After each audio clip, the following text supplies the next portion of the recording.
Hello YouTube. Alors, nouvelle semaine, nouvelle vidéo. Avant de commencer, je voudrais m'excuser pour la qualité du son la semaine dernière. C'est vrai que j'ai pas revu mes vidéos, donc j'ai pas checké si par moment il y avait du son qui n'était pas très qualitatif. Donc je m'en excuse. Cette semaine, je vais essayer de rester proche du micro et surtout, euh, je vais me presser pour choisir un bon micro pour les prochains enregistrements. Parce que c'est l'essentiel, je fais que parler. Donc il faut bien que j'investisse dedans. Donc cette semaine, déjà en cours, il y a plein de personnes qui n'étaient pas venues à cause des grèves, ce qui fait que je vais faire une petite vidéo où on va reprendre ce qu'on a fait essentiellement pendant les débuts des séances de traitement de données. J'ai un peu compliqué l'exercice par rapport à ce qu'on avait fait en cours, mais ça change pas beaucoup. C'est juste que là, du coup, je prends le temps de bien vous expliquer euh, tous les concepts pour ceux qui n'étaient pas là. Je pense que la plupart d'entre vous ont déjà fait du SQL et de l'Excel, donc ça devrait le faire. Donc le problème que j'ai posé cette semaine, c'était celui de la consolidation de données et de la réconciliation. C'est deux choses différentes. À la première consolidation, imaginez que vous êtes dans une entreprise qui vend, donc là j'ai pris l'exemple d'une société qui fait des jeux vidéo ou du développement ou un abonnement à un service numérique, un truc digital, des journaux, je sais pas, n'importe quoi. Donc on a des extractions qui viennent de trois plateformes différentes. Imaginons une extraction qui vient de la plateforme de Windows, de Microsoft, une autre qui vient d'Android et une troisième une extraction du nombre d'utilisateurs depuis iOS. Et souvent, le service informatique, il vous fait des extractions en fonction de code par pays, parce que c'est la valeur qui agrège le plus. Euh, c'est la valeur la plus, on va dire, la plus haute, ou plutôt chaque pays fait ses agrégats de son côté. Euh, et tout est remonté dans un seul fichier. Là, on voit que par exemple, celui-là, on a des codes, des fichiers CSV avec le code numérique du pays et le nombre d'abonnés Windows. Sur celui-là, on a le code alpha 2, donc c'est deux lettres, deux lettres et nombre d'abonnés. Et le troisième, c'est code alpha 3, c'est trois lettres et des abonnés. Euh, on va aller déjà sur Power BI et on va se connecter à un fichier pour voir comment ça se passe. Donc là, je me connecte au troisième, source CSV, je charge et je me connecte et je vais pas le. Donc là, vous avez l'interface qui vous aide à traiter les fichiers CSV, l'encodage. Souvent, quand vous avez des accents, il faut mettre UTF-8. Le délimiteur, il l'a détecté tout seul et il a fait ça sur 200 lignes. Je ne vais pas le charger parce que j'ai juste envie de les garder en fond et après, on va travailler dessus. Donc, je vais transformer les données. J'en ai déjà chargé deux pour gagner du temps avant de commencer la vidéo. Et donc là, comme vous voyez, on a les trois tables sur la gauche dans la partie requête, très important. Sur la droite, on a les étapes. Donc, si je suis sur la troisième table qui est l'extraction C iOS, donc ABC c'est juste pour me rappeler de l'ordre des fichiers, Android, Windows, on a le code qui identifie le pays, CHN, par exemple pour la Chine, et le nombre d'abonnés. On n'a que trois étapes qui ont été appliquées et c'est la même chose partout. Donc l'objectif de la session, c'est déjà quelque part ici, on a le même pays, la Chine 156 pour le code CN.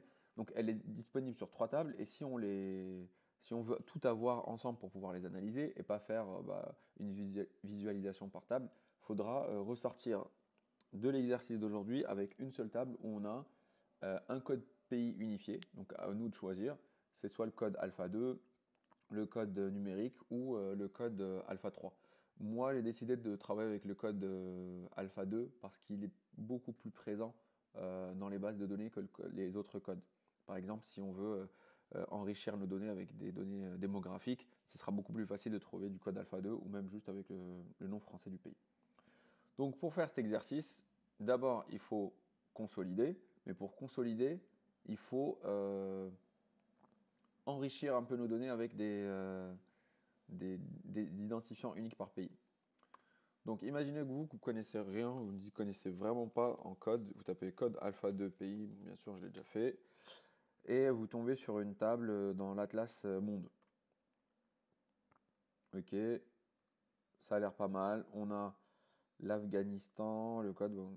Quelqu'un de normal, on va dire aujourd'hui, en 2019, il copierait ça, il sélectionnerait tout en bas, ça scroll. Il faudrait copier, irait sur Excel, coller, mettre en forme. Sauf que nous, on est bientôt en 2020 quand même. Là, on est en décembre et faut pas déconner avec ce genre de choses. Voilà quoi. On utilise des données des outils qui nous permettent de faire des choses incroyables. Donc autant tout faire de bout en bout grâce à des techniques du turfu, quoi, du futur. On a un tableau sur une page web. En fait, ce qu'on va faire, c'est qu'on va copier le lien de cette page web. Je préfère quand même faire confiance à Wikipédia. Donc je vais essayer de retrouver le même sur Wikipédia. Donc code pays, et on appelle ça en fait des codes ISO. C'est juste une norme, hein. Donc la première table sur Wikipédia nous donne la première page. On n'a pas les codes. Ah si, ici. Donc c'est en anglais. Ah, c'est en anglais. Est-ce que c'est problématique? Bon, on va essayer de tout faire en français. Déjà, on a trouvé une page sur Wikipédia qui liste les codes ISO des pays. Les codes ISO, ce pas des trucs qui changent tous les premiers du mois. Donc, on peut faire confiance à cette page. Je vais remonter un peu, essayer de trouver la version en français. Et donc, ça s'appelle le standard ISO 31661. Et donc, c'est ici qu'on a le code numérique du pays, le code alpha 3, le code alpha 2, le nom qui nous intéresse. Je fais assez vite, je vais copier le lien, aller sur Power Query. Donc, c'est cette interface-là qui est différente de Power BI. Tiens, je vais les mettre toutes les deux côte à côte. Donc, Power BI est resté derrière. Et là, c'est juste une fenêtre, une interface que vous pouvez retrouver sur Excel aussi. Donc, pour se connecter à une source qui est dans le web, en fait, nouvelle source, et on veut récupérer une source dans le web. On colle le lien, tout simplement, et on charge. Ce que va faire Power BI, c'est qu'il va détecter des objets de type table pour ceux qui connaissent un peu comment sont faites les pages web. En fait, il y a une balise HTML qui s'appelle table, et on la voit ici, donc un peu plus haut. Ça, c'est la première ligne, voilà. Donc ça, c'est les en-têtes. Vous voyez, je passe par-dessus le code et ça me montre qu'à un moment donné, les personnes qui ont développé ça, ils ont bien fait gaffe d'appeler ça une table. Et ce que fait Power Query, c'est qu'il détecte toutes les tables. Donc ça, c'est le résultat. Il détecte toutes les tables, les balises tables de la page et il vous les montre. Et je pense que la nôtre, c'est la première, c'est table de codage. On va la sélectionner. OK. Et là, donc il nous a extrait notre table. Parmi les bonnes pratiques, dès qu'on récupère une nouvelle table, on la renomme, parce que sinon c'est très vite le bordel. Donc là, je vais l'appeler code pays, tout simplement, sans ISO, sans rien. Donc d'abord, je l'ai renommé. Après, je vais récupérer les colonnes qui m'intéressent. Là, c'est les 3 premières et la 5e. Il y a différentes manières pour sélectionner des colonnes. On peut soit aller en haut dans Accueil, Requête, Gérer les colonnes et choisir des colonnes. Et là, vous décochez celles que vous ne voulez pas. Soit, on peut faire autre chose. Donc là, on a le résultat. On peut sélectionner des colonnes, donc avec le contrôle, on sélectionne la première, deuxième, troisième, et on clique droit et on dit supprimer les autres. On veut garder celles qui sont en jaune et on veut supprimer les autres. C'est pareil, ça donne le même résultat.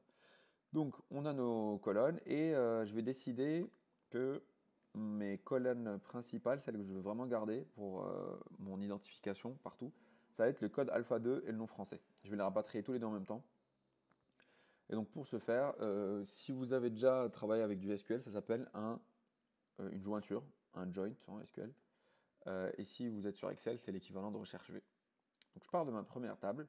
On a des codes numériques et des abonnés sur Windows. Ce que je veux faire, c'est récupérer le code alpha 2 et le nom du pays. Pour ça, c'est simple. On va utiliser la fonction combiner. Donc vous restez sur cette table, cliquez sur combiner, fusionner les requêtes. Et attention, ça se fait en 2 étapes. La semaine dernière, j'ai perdu plein de gens et je suis vraiment désolé, c'est de ma faute. Ils se reconnaîtront, je suis allé trop vite et j'ai assumé que tout le monde connaissait ce concept. Et du coup, vous avez par exemple, à cette étape-là, vous êtes emmêlé les pinceaux. Désolé. Donc maintenant, je prends le temps de bien l'expliquer si vous avez été perdu. Quand on veut faire une fusion, donc combinaison de tables, ça se passe en 2 étapes. La première, c'est on veut fusionner les tables, donc dire à la première quelle est la colonne qui va te servir à identifier les informations dans l'autre. D'abord, on sélectionne la table, on veut fusionner entre extraction A et le code pays. Et ce qu'on veut faire, c'est colonne code numérique et colonne ici num. Elles ont des titres différents, mais vu qu'on les a sélectionnées, donc là elles sont en surbrillance grise, Power Query va pouvoir identifier pour chacune des lignes une ligne correspondante. Et là en bas vous avez un petit check vert. La sélection correspond à 54 des lignes, 54 des 54 lignes de la première table. Donc on a une jointure parfaite. Première étape terminée, on valide, ça nous récupère des cellules, donc une nouvelle colonne, et dans chaque cellule, vous avez une petite table.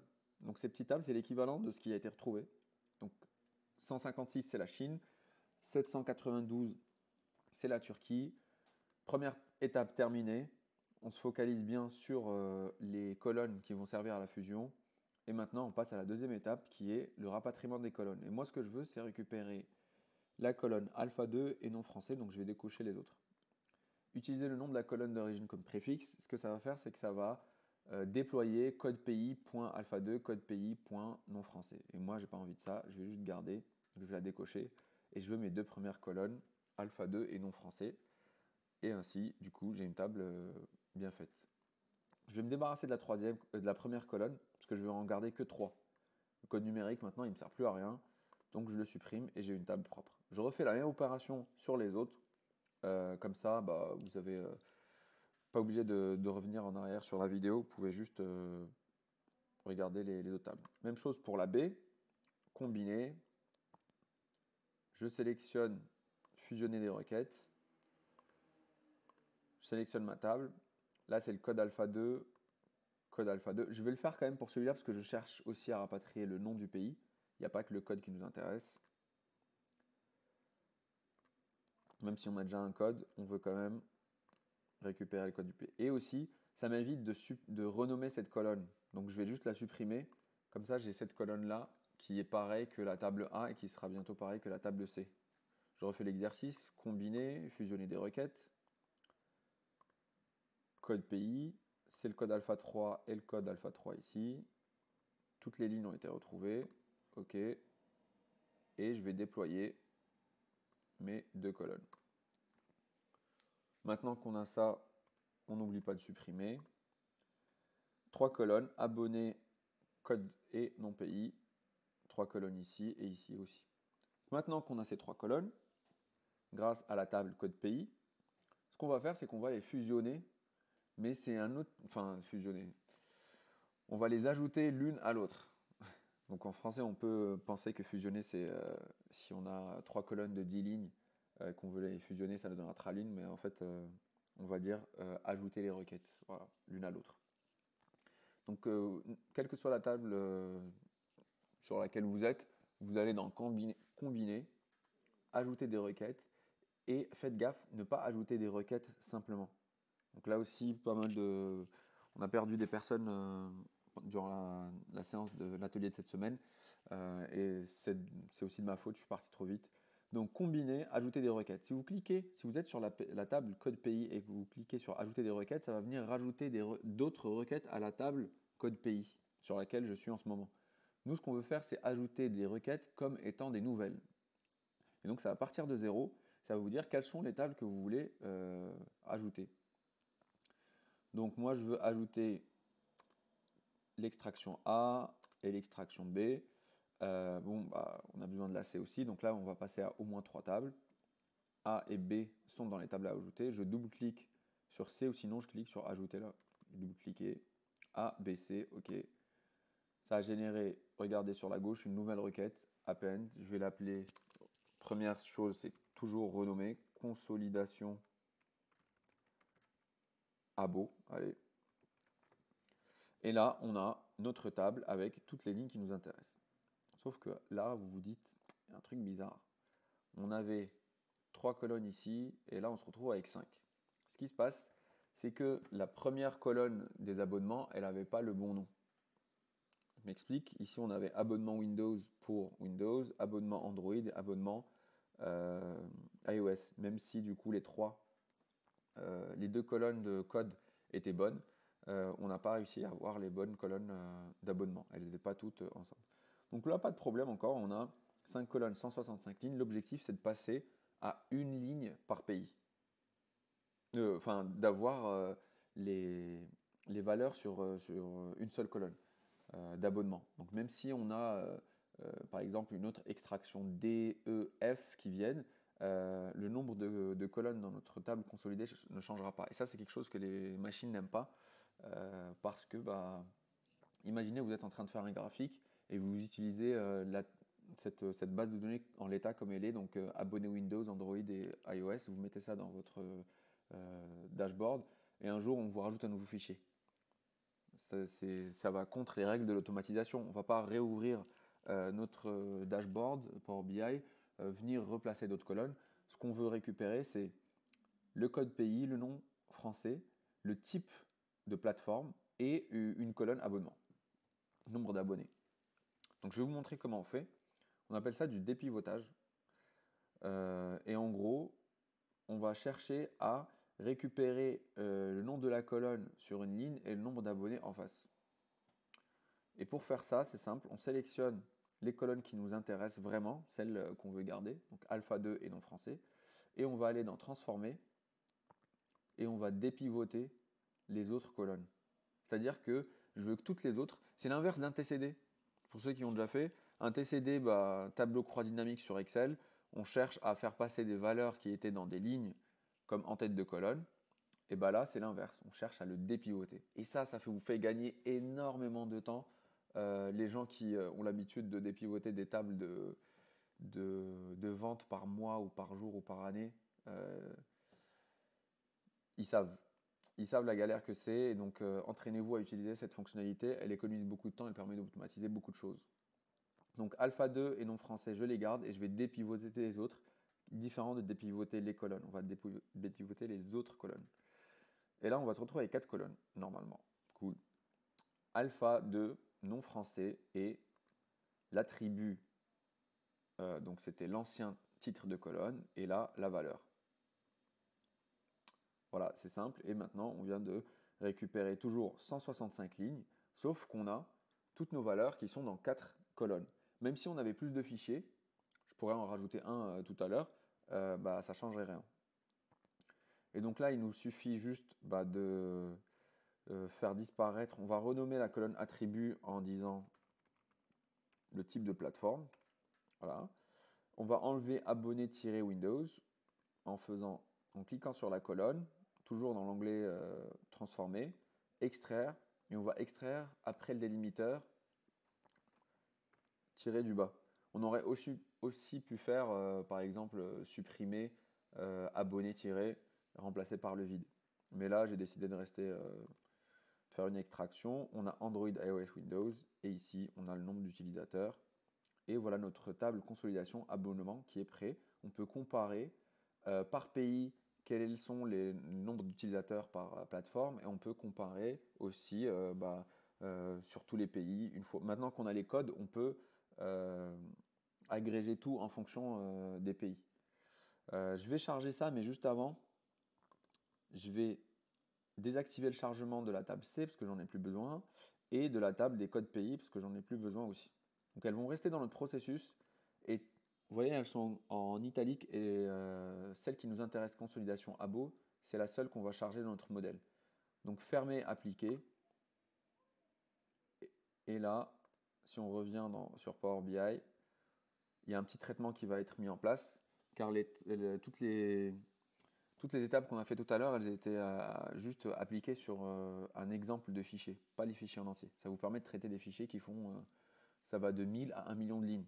Le temps de traitement est pareil, mais l'exécution, bah, elle va super vite parce que ça va juste appliquer toutes les étapes. Donc là, sur votre panneau de droite, vous avez la table avec tous les champs, alpha 2, nom français, plateforme. Vous pouvez visualiser votre table dans l'onglet données. Là, on a un onglet rapport et un autre modélisation. Données, vous pouvez juste regarder vos données, tout simplement. Vous pouvez, même interaction que sur Excel, on peut voir juste les trucs qui sont sous Windows pour un pays donné, par exemple. Ça ne modifie pas vos données, contrairement à si vous l'aviez fait dans Power Query, là on était avant, là ça vous aurait filtré carrément les données sur Windows.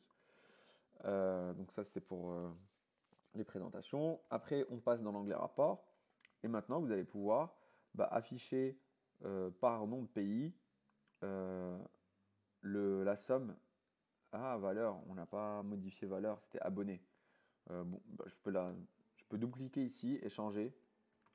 Je vais la renommer abonné. Ça va appliquer une étape dans mon processus de Power Query qu'on avait juste tout à l'heure. Donc on a notre pays, donc par pays on a le total d'abonnés, cool. Donc on peut les classer, par exemple les abonnés sur bien sûr la Chine. On peut les mettre en forme. Donc je vais prendre abonnés, je vais aller dans outils de colonne en haut et je vais faire un séparateur virgule pour pouvoir mieux les lire. Ah, parfait. Donc on a un séparateur en français, c'est un espace. Je vais augmenter la taille puisque vous ne devez rien voir. Donc texte, la taille de la grille. Voilà, là c'est bien lisible. On n'utilise jamais la taille de police 15 hein, pour les grilles, ça c'est juste pour vous. Sinon en fait ça fait quelque chose de très moche. Donc on a le nom des abonnés. Maintenant je vais pouvoir par exemple transformer, donc copier cette table. Je vais la coller à côté. Et je vais la transformer en graphique à barres empilées. Mais pourquoi? Qu'est-ce qu'il fait? Ça vous aide en fait à mettre en perspective. C'est ça la puissance Power BI, c'est plus facile de lire des données graphiques que de lire des données numériques. Donc là vous avez le club des 100, là vous avez le club du million. En dessous on a le club des petits pays qui sont entre 30 000 et 80 000. Alors que là, directement, on peut comparer les pays et encore, on a la Chine qui nous fausse notre graphique. Si j'ai choisi celui-là, en fait, c'est pour pouvoir vous montrer une chose, c'est la coloration par plateforme. Et donc là, on pourra comparer quelle est la part d'utilisateurs par type de plateforme. Donc là, en Chine, on voit qu'on a 266 000 abonnés sur iOS et 1 300 000 sur Windows. 1 million sur Android par exemple. Vous pouvez avoir le même visuel en pourcentage, donc en pourcentage total en part d'utilisateurs si vous utilisez les barres empilées. Comme ça vous permet pour chaque pays de faire une analyse quel est le pays où il y a le plus d'utilisateurs, par exemple Windows, ou quels sont les pays où vous n'êtes pas du tout présent sur une plateforme. Par exemple, ici on a l'Arabie Saoudite et le Maroc. Bah, c'est des chiffres générés aléatoirement, mais vous avez compris ce qui se passe derrière. Souvent en entreprise, vous avez des ventes consolidées et ça vous permet de comparer, d'analyser super vite et de prendre des décisions. Je vous laisse vous éclater avec tous les visuels. Là, on a des camemberts, par exemple, les gens par pays. Non, je veux enlever ça. Voilà, vous pouvez sélectionner un pays et voir quelles sont les parts automatiquement. On peut considérer que l'exercice est fini ici et à partir de là, on s'éclate. Mais comme on vient d'apprendre une nouvelle technique qui nous permet de rapatrier des données depuis Internet, une page web, pourquoi on ne s'amuserait pas? Je vais supprimer ce visuel où je vais le mettre de côté. Je vais le mettre sur le côté là, celui-là aussi. Pourquoi on ne s'amuserait pas à aller chercher quelle est la part d'internautes par pays pour savoir quelle est notre pénétration dans le marché. Par exemple, ici j'ai 2 millions d'utilisateurs, mais ça ne veut rien dire. En fait, il faudrait savoir combien d'internautes il y a. Si on considère que c'est que des internautes, notre population maximale, c'est que des internautes, on va aller voir ou quelle est la part de la population qu'on touche. Là encore, facile, on va trouver une source sur Wikipédia, internautes par pays.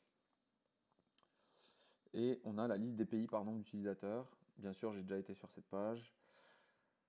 C'est pas avec des codes malheureusement. J'aurais préféré que ça soit avec des codes pays, au moins pour que ça soit précis et bien. Les codes pays sont uniques. Là, par exemple, sur des pays qui ont des noms compliqués comme États-Unis ou Royaume-Uni, s'il y a une majuscule ou un tiret, ou Afrique du Sud, si on a un D majuscule, ça peut fausser la fusion. Donc ce que je vais faire, c'est que j'ai quand même, vu que l'exercice il a été fait avec des pays simples, je vais quand même utiliser cette source de données. On a les utilisateurs d'Internet dans le pays, le pourcentage de ces utilisateurs par rapport à la population totale. Donc là, ça nous permettrait aussi de récupérer la population totale avec une règle de 3. Mais moi, je vais faire cet exercice en considérant qu'on veut comparer le nombre d'abonnés qu'on a par rapport au nombre d'utilisateurs d'Internet. Vous pouvez penser encore plus loin, vous pouvez enrichir vos données avec des bases euh, de- d'utilisateurs par plateforme. Comme ça, vous voyez si vous avez une bonne moyenne entre les plateformes, autant d'utilisateurs sur iOS que sur Android. Ça vous permettrait de savoir est-ce qu'il faut augmenter les pubs ou augmenter le marketing sur une plateforme ou une autre. Je vous laisse imaginer tout ce qu'on peut faire. Moi, pour l'instant, je vais aller sur ce web, je colle mon lien et comme d'hab, ça récupère les balises dans notre page qui sont de type table. Normalement, c'est la première parce que j'en ai pas vu d'autres. Utiliser Internet, non, raté. En fait, c'est la troisième. Voilà. Donc c'est la troisième table. Je la coche. Je vais pas la charger parce qu'il y a des petites modifications à faire. Quoique, elle est tellement propre que cette table est exceptionnellement propre. Est-ce que je fais confiance à la... Non, je vais juste transformer les données. J'ai pas envie de vous embrouiller aujourd'hui. Comme on parle de consolidation, je vais charger la table et rapatrier les valeurs. Premier réflexe, comme d'hab, on renomme. Donc là, on a internaute avec S. Je garde mes trois colonnes qui m'intéressent, qui sont pays, utilisateur d'Internet et pourcentage. Supprimer les autres colonnes. Ici, on va dire que c'est un pourcentage. Changer le type, sinon ça va être que du texte. On a des petites erreurs. Où ça? Ah, on a des erreurs par moment car ils n'ont pas pu traduire. Ah, on avait. Tiens, c'est bon, c'est une bonne erreur ça. Euh, bien sûr, ça ne va rien changer à mon résultat, mais c'est juste pour vous dire, parfois, on peut avoir du texte, on peut avoir 75% en 2015, parce que les autres, ça devait être dans une autre année. Donc on va chercher cette valeur, voir combien de valeurs sont comme ça. On en a plein en fait qui sont en machin. Donc ce qui peut être faisable ici, c'est à cette étape dire je veux extraire, je veux transformer cette colonne, je veux extraire. Donc rappelez-vous que si je modifiais le type et je demandais du pourcentage, on avait des erreurs par moment à cause du texte. Mais si je viens ici et je dis extraire, c'est dangereux, mais bon, texte avant le délimiteur. Et le texte avant le délimiteur que je veux extraire, c'est tout ce qui est avant espace, EN, espace. Comme ça marque la différence entre... Ah, c'était pas un EN. C'est juste extraire l'espace avant... Extraire le texte avant l'espace, tout simplement.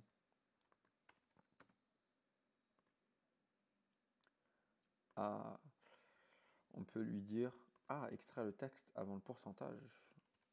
Au moins, on aura un pourcentage dans n'importe quelle cellule.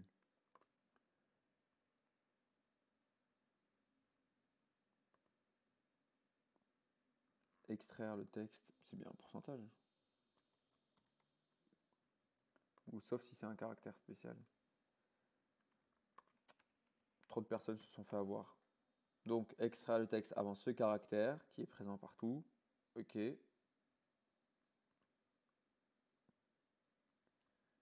Et là, j'ai perdu mon pourcentage partout. Bon, je vous avoue, c'est un peu un fail. Parce que je ne vois pas pourquoi on ne pourrait pas extraire le... Bon, ce que je vais faire, je ne vais pas m'embrouiller avec, j'ai essayé de vous montrer une petite technique, mais au final ça n'a pas marché. Donc je vais transformer en pourcentage. Et les pays qui sont tout petits, je vais tout simplement supprimer les lignes et supprimer les erreurs. Voilà. Ce n'est pas l'objectif de la séance d'aujourd'hui. Aujourd'hui, on parle juste de rapatriement, pas trop de nettoyage. Donc, on a nos pays, nos utilisateurs d'Internet par pays et le pourcentage. Dans cette table, on a les mêmes noms de pays. Et ce qu'on va faire maintenant, c'est qu'on va enregistrer et charger le modèle. Et on va pouvoir connecter ces deux tables.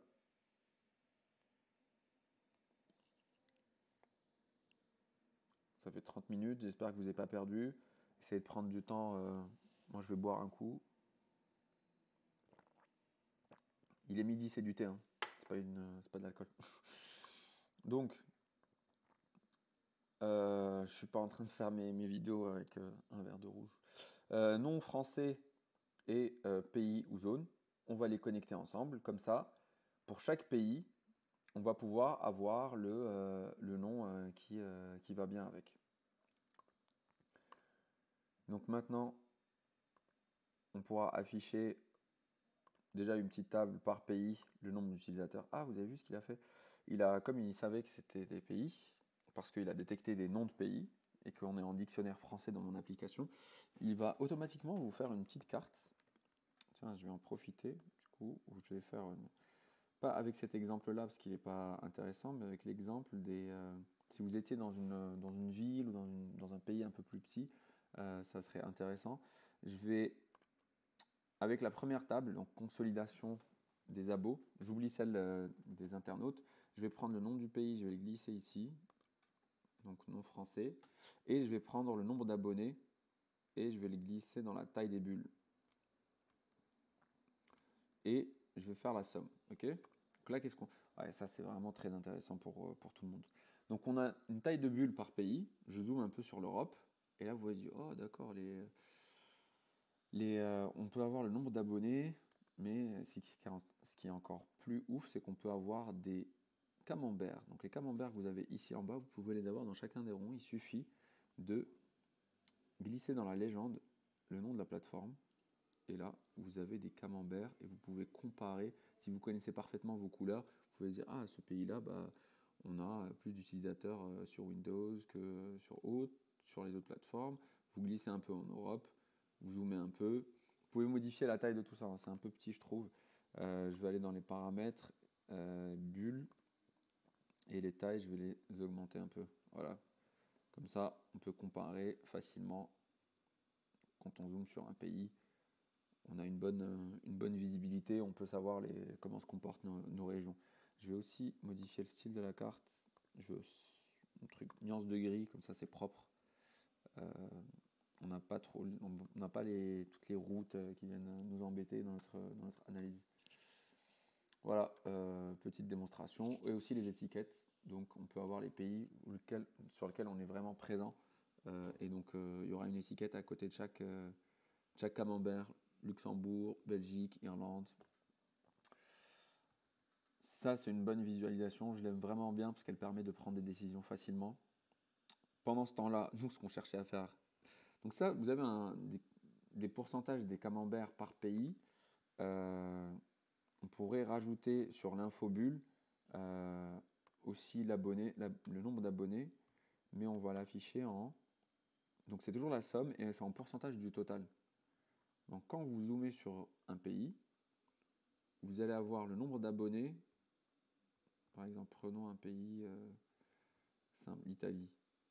On a le nombre d'abonnés sur la plateforme Android et du coup le pourcentage du total. Ah oui, ça vous nous met un pourcentage du total général. Bref, c'est dans les paramètres, faut gérer ça. Mais sachez que vous pouvez rajouter plein d'informations intéressantes ici. À la base, moi j'avais rapatrié les données des internautes pour pouvoir calculer des pourcentages de parts de marché. Et ben, pour faire ça, c'est assez simple. Les utilisateurs d'Internet, c'est un nombre entier. On va préciser que c'est un nombre qui se somme. Et maintenant, ce que je veux, c'est que par pays, je veux créer une nouvelle colonne. Et cette nouvelle colonne, comme on a connecté les modèles de données, on pourra simplement calculer la somme des abonnés. Donc c'est un langage qui est proche de Excel et en même temps proche de tout ce que vous connaissez. Il suffit de mettre, quand vous tapez une nouvelle colonne, le nom de la colonne est égal somme en anglais pour dire que c'est la somme, SUM, divisé par le nombre d'utilisateurs d'Internet. Voilà. Normalement, ça devrait nous donner des parts de marché validées. On a une nouvelle colonne qui s'est créée, part de marché. Je vais juste la modifier pour dire que c'est des pourcentages. Précision 3 chiffres. Et là, si je veux afficher par pays, je le veux juste sous forme de tableau. Je vais reproduire la mise en forme de ce tableau-là, comme sur PowerPoint ou Word. Et je vais l'appliquer à celui-là. Regardez là, une petite balayée là. Hop. Donc, la mise en forme de texte, je la récupère. J'affiche le nombre d'utilisateurs et je veux le pourcentage d'utilisateurs à côté. Mon problème, c'est que sur certains pays, vous avez des parts de marché énormes. En fait, c'est parce qu'on n'a pas de nombre d'abonnés, tout simplement. Donc, il va falloir chercher juste les pays qui ont un nom français. Voilà. On ne veut pas récupérer tous les pays. On veut juste les pays pour lesquels on a une correspondance. Je dégage ça, j'en ai plus besoin.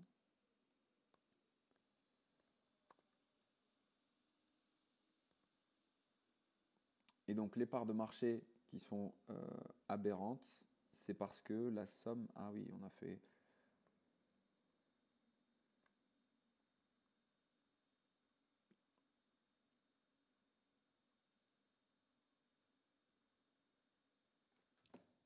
J'ai des calculs qui sont pas très bons. Je vous avoue que ça me dérange, mais on va voir ça ensemble. La somme des abonnés, normalement, tiens, si je supprime internaute, et je veux juste récupérer la somme des abonnés.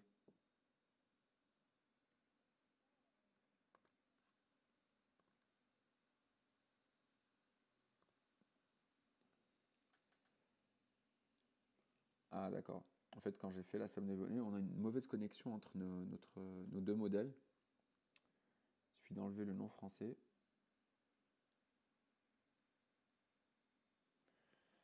Donc abonnés, dans la variable part de marché, j'ai calculé juste la somme des abonnés. Ce qui se passe, c'est que dans notre modèle de données, les informations ne vont pas dans les deux sens. Vous voyez très bien qu'elles vont que d'un sens à l'autre. Donc, il faut juste lui dire à double sens. C'est pas une très bonne pratique. Je vous déconseille de le faire sur des modèles qui sont très grands, parce que ça consomme beaucoup d'énergie, enfin de calcul. Et donc là, ça nous a fait la somme de toutes les parts de marché, et moi, ça ne m'intéresse pas.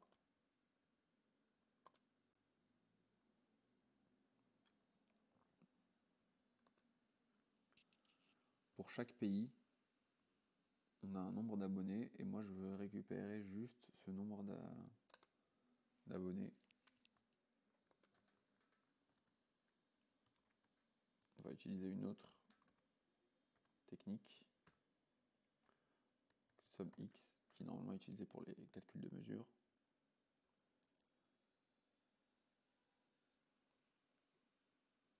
Où est mon problème?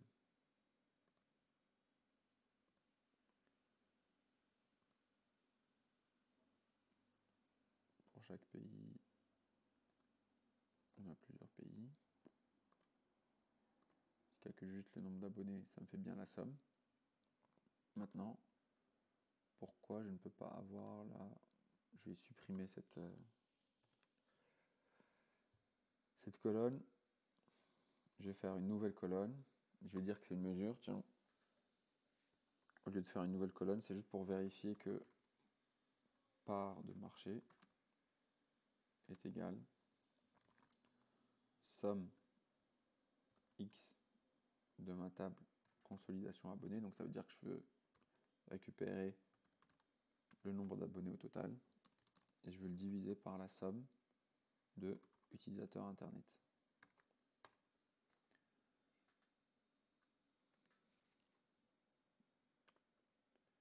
Et donc là, qu'est-ce qui va se passer?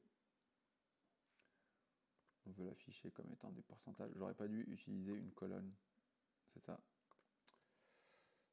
Donc là, on va afficher des pourcentages avec une précision de 3 chiffres et c'est bien ce qu'on cherchait à faire. Donc voilà, on a nos parts de marché, sauf qu'elles sont calculées pour tous les pays. Moi, ce que je veux garder, c'est simplement les pays qui sont présents dans la table consolidation. Donc, je vais glisser la colonne, le champ non français dans mes champs de filtre. Voilà, donc il est présent. Et ce que je veux, c'est un filtre avancé. Et je vais lui dire, tous ceux qui ne sont pas vides, tous ceux qui sont vides, on veut les enlever. Et donc si j'applique, je vais avoir une table propre avec que les pays qui nous intéressent au total, dans toute notre base. On pourrait mettre des indicateurs. Donc là au moins on n'a pas des valeurs qui viennent nous déranger. Et on a tout qui était rangé dans une catégorie vide. Bien sûr, par la suite, il faudra gérer des petites incohérences, rendre le truc un peu plus parfait. Mais au moins, avec ce modèle-là, je pourrais comparer mes pourcentages par pays. Donc, on se fait un diagramme, on se fait un graphique en barre empilée. Je veux afficher par pays ou par zone mes parts de marché. Donc, on va enlever celles qui sont vides. On veut que le pays ou zone ne soit pas vide. Filtre avancé, n'est pas vide, appliquer. Même chose pour ici. Pays ou zone, n'est pas vide. Appliquer. Ça, on a une table bien propre. Vous voyez, ça commence avec l'Allemagne. On peut faire afficher par nombre d'abonnés, Chine en top. Et donc là, on peut voir qu'en pourcentage de la population, on a les petits pays qui sont en grosse part de marché par rapport au nombre d'utilisateurs d'Internet qu'il y a dans les pays en question. Et donc au-delà de ce petit graphique, on peut aussi faire un autre graphique intéressant qui permet de comparer avec un nuage de points le pourcentage, la part de la population utilise la part d'internautes qui utilisent vos services et la taille de la part d'internautes. Donc j'utilise un nuage de points, part de marché, l'axe des X, l'axe des Y et le nombre d'utilisateurs sur l'axe des X. Donc ça vous donne quelque chose un peu bizarre comme ça, mais si vous modifiez les axes en logarithmique des deux, vous allez pouvoir lire vos données d'une autre manière. Et donc on a la répartition de la population des pays en fonction de leur part et de la taille des pays. Donc plus un pays va être... on a une diagonale qui passe par là, et plus un pays va être de l'autre côté de la diagonale, plus ça voudra dire que le pays on a une forte présence comparée à des pays qui ont la même taille. Voilà, donc c'était petit exercice. Après, vous pouvez vous amuser à faire tous les visuels que vous voulez. L'exercice d'aujourd'hui concernait surtout comment consolider des données à partir de 3 fichiers et les enrichir avec des données démographiques ou autres. En entreprise, ça peut être la même chose. On va enrichir notre base de données avec des informations sur les catalogues, le produit, les fournisseurs ou autres. Voilà, donc je vous dis à la semaine prochaine. Je vous ferai d'autres vidéos en cours de semaine. Et n'oubliez pas de vous amuser quand vous apprenez. Voilà, regardez la vidéo autant de fois qu'il faut. Ciao!